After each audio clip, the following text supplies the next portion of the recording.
Things you didn't know about the Gabby Petito murder case, part 4. Grant County Sheriff's Office. What were you able to get? Hi, I'm calling. I'm right on the corner of Main Street by Moonflower, and we're driving by, and I'd like to report a domestic dispute. Florida with the white van, Florida license plate, white land, gentleman, Where's it at? 5'6" beard.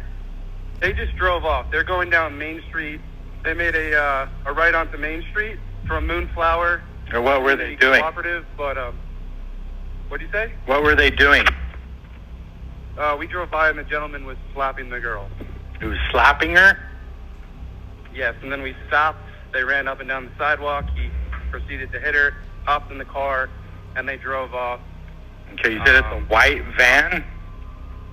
White van. I give you the license plate. Just give me 1 sec. So the cops decided to split up the couple instead of arresting Gabby, and they put Brian in a hotel room as the victim, and they gave Gabby the van. And they were supposed to stay separated that night until the next day, but Gabby went and picked up Brian that night from the hotel, and they continued on their trip that night. So that happened on August 12th, and by August 17th, they made it to Salt Lake City, Utah. So when they got to Salt Lake City, Brian flew back to Florida on the 17th so he could move things out of their storage unit. Apparently, they wanted to close the storage unit to save some money so they could extend the trip. And while he was in Florida, Gabby stayed at a hotel called the Fairfield Inn, which was near the airport. She was there for a couple of days, and while he was in Florida, she ended up texting her ex. She texted her ex on the 22nd, and it was kind of a cry for help, saying like she was planning on leaving Brian and she had a plan, but she was kind of scared of his reaction and that she was really nervous about doing it. And then Brian flies back the next day on the 23rd, and then they check out on the 24th and start heading towards Wyoming because they were heading towards the Grand Teton and Yellowstone National Parks. The next day on August 25th, she posts her last post on Instagram that was really hers.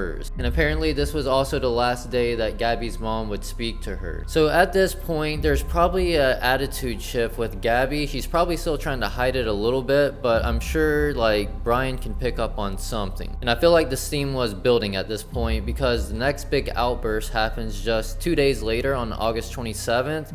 When they make it to Jackson Hole, they end up going to this Mexican restaurant called the Mary Piglets. They were there for lunch maybe around noon or 1 p.m. and for some reason, we don't know the real reason why yet, but Brian was basically screaming at the server and the hostess and eventually the manager. Apparently, Gabby was crying and really upset and apologizing for his behavior, and then they eventually leave or getting kicked out, one of the two, and Gabby walks out, but Brian walks out and then walks back in, continues to yell at the hostess and manager, walks back out again, walks back in, and does that like 3 or 4 more times before he actually leaves. There was a couple that was sitting right next to them that witnessed the whole thing. They thought it was weird, but then later when they found out that Gabby was missing, they remembered seeing her and posted about it, and it went viral, which really helped. And like I said, I feel like the steam was building from Brian. He probably sensed that Gabby wanted to leave him, and he was probably taking out his anger on a lot of people. That's speculation, but it would make sense in my opinion. And just a couple hours later, they're seen at the Whole Foods, and you can just tell the body language is not good between them. Like Brian's hands are in his pockets, he's looking kind of weird and pissed off, distant from her.